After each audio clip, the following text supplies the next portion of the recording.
অবস্থায় কুরবানি বেনামাজির সাথে কোনো অবস্থায় ভাগে নেবেন না।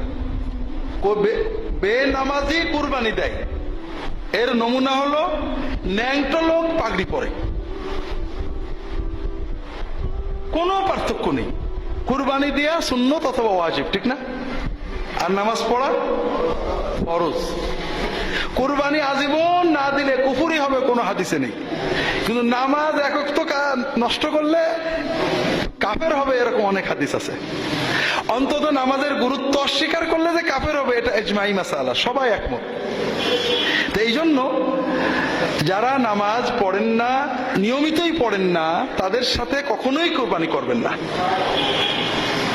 এখন আমাকে একজন ফোন করেছেন নাটোর থেকে, হুজুর আলহামদুলিল্লাহ আমাদের গ্রামের অধিকাংশ মানুষই নামাজ পড়ে, বেনামাজি খুবই কম, তারপরও অনেক মানুষ আছে বেনামাজি। এখন আমরা যদি বলি যে বেনামাজির সাথে কোরবানি করব না, তারা ওলা বলে তাহলে হুজুর আমরা বেনামাজি কিছু কোরবানি করি। কারণ এখন যদি আমরা নামাজ শুরু করি তখন লোকেরা বলবে কোরবানির আশায় নামাজ পড়ছে।